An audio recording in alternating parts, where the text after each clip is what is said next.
What's up, everybody, and welcome to a Tuesday, September the 13th, 2025 edition of The Squeeze. I am Tyler Conium. It's a video version. Been a while. I think the last one I did was March of last year. But if you've been following along on the audio version, your audio version is still here, still being uploaded to the feed there, and I appreciate that. I've been talking.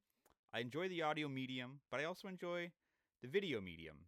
So things have been busy, things have been hectic, but I started to realize the video version really wouldn't be that much more difficult than the audio version. So if you're new here, if you're tuning in for the first time, my name is Tyler Conium.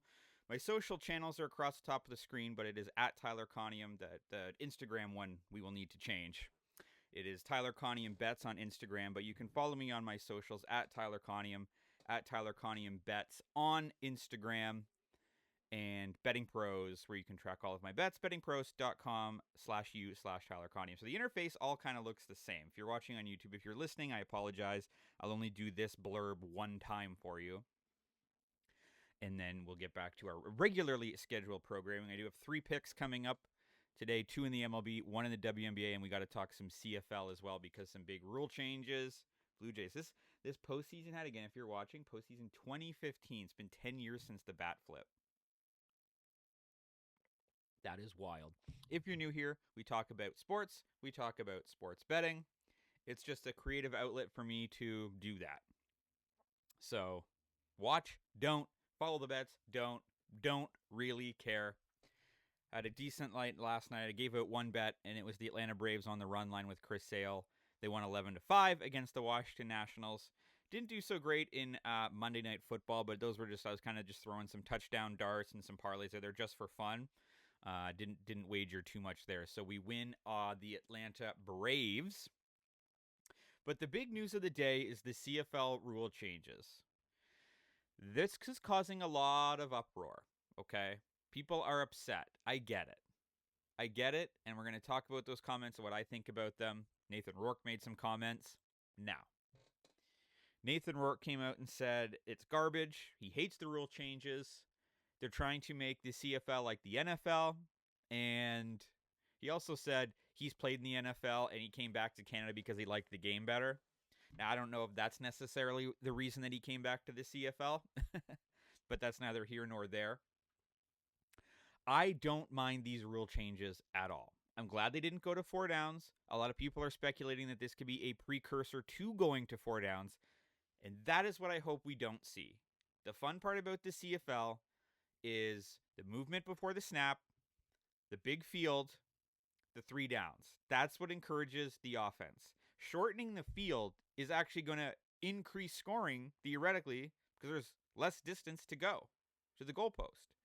Shortening the end zone I don't necessarily love because I worry you could see a decrease in touchdowns there, but I get it. Another big gripe from fans is that if they have seasons tickets that are on the goal line, they're no longer on the goal line. They're potentially completely out of the end zone all the way. I get that as well.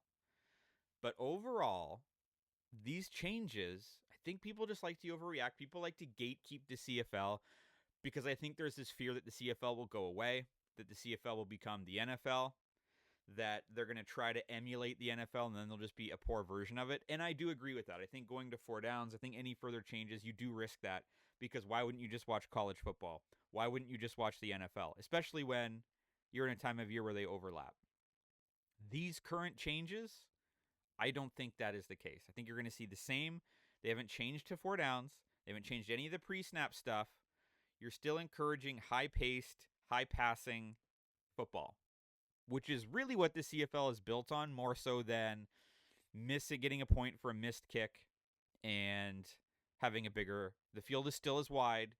So I personally like these changes. Let me know in the comments if you're a fan, if you're not. Obviously, I do worry if this is a precursor to them going to a 4-down format. I wouldn't care much for that. But that's where that is. So that's the big story of the day. I don't mind the changes. They come into effect next season. The field stuff isn't for 2 more years, so we'll see if anything changes in the meantime. Let's talk some bets. First bet I like, it's juicy. It's -133, but it's in the WNBA because I don't like the spreads currently. Both these spreads are high as we go into game 2 of round 2. You have got the Minnesota Lynx, the first game, going up against the Phoenix Mercury. Minnesota won the first game. They are favored by 7.5 or up all the way up to 8 points. They won game 1 by 13, 82-69. That game was in Minnesota. This one will be as well because it's a 5-game series. But I just don't like that spread. Phoenix is a pretty good basketball team. And then on the flip side, you've got the Indiana Fever and the Las Vegas Aces, and we saw an upset in game 2. Indiana Fever won, in game 1, Indiana won game 1 in Vegas 89-73 by 16 points. Without Caitlin Clark, without Sophie Cunningham. I like the Aces a lot in this game, but the spread is 9. It's just too high. And when you look at the way these teams have played each other, Indiana's won the last 3 against Vegas, and they've covered the spread, gone 5-4-1 against the spread in the last 10 matchups. And that's including since they got Caitlin Clark, they've covered every single time.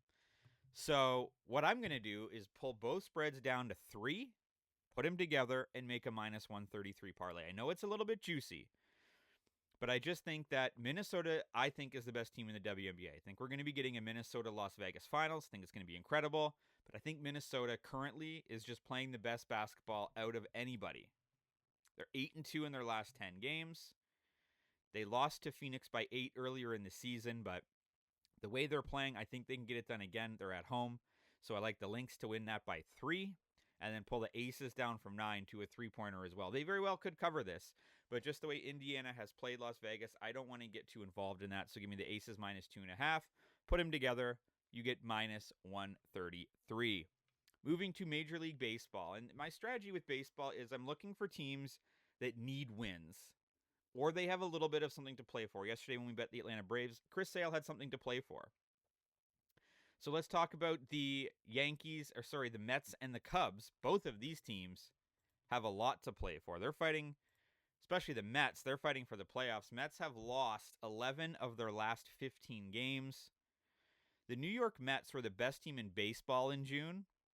And since that time, they're 35-52. They have not been playing well at all. David Peterson gets the nod today for the Mets. He's 9-6 with a 3.98 ERA. But he struggled as of late. He's given up 21 earned runs on 28 hits in his last 4 outings. It's only in 17 1/3 innings. Most recently, he gave up 6 hits in 5 innings against the San Diego Padres. Then on the flip side, you've got a rookie going for the Chicago Cubs by the name of Cade Horton, who's been great. He's 11-4 with a 2.66 ERA this season. Over his last 11 starts, he's 8-1 with an ERA under 1, 0.93. He just allowed 1 run on 3 hits against Pittsburgh the last time out. And I just think he's the better player. I think the Mets are just struggling way, way too much. And I like the Chicago Cubs to get the win here behind Cade Horton to keep it rolling. Cubs are 88-68. They're 46-29 at home this season. On the road, Mets are 13 games under 500. Mets are not a great road team. And they're just coming off, as I mentioned, the New York Mets have lost 2 of the last 3 to Washington, and now they're about to go on the road for their final road trip. So give me the Cubs on the money line. It's minus 118 today. My last bet is a total between the Minnesota Twins and the New York Rangers. The Texas Rangers. I'm all over the place today. Give me this game to go over 8. I like round numbers because you have that push potential, which means if it falls at 8, you don't lose. And what happens when you don't lose? You win. So I like this. Going on the mound today for Minnesota is Zebby Matthews.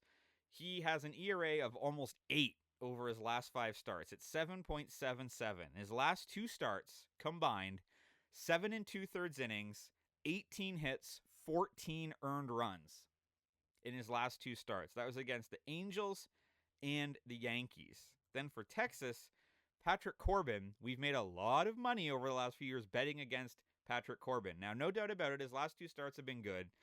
He most recently went 4 1/3 against the Mets, struck out 5, no earned runs. Previous to that against Houston, 5 2/3, 1 earned run. But then you go back and you see a little bit more of usual Patrick Corbin. Against the Arizona Diamondbacks, he went 5 innings, 5 hits, 5 earned runs. against the Kansas City Royals, 3 2/3, 7 hits, 4 runs. So which Patrick Corbin are we going to get? I don't even think it really matters all that much because of Zebby Matthews and the way he's been playing, that this game at least gets to 8. Just get me to 8. If it doesn't go over 8, that's fine, and we push this bet. I am fine with that. But at the very least, get us to 8, and we get a push there. As always, you can follow me across all my social channels. More picks and props throughout the day. Your audio is on Spotify, on Apple, and on Substack. Have a great Tuesday, and let's talk sports.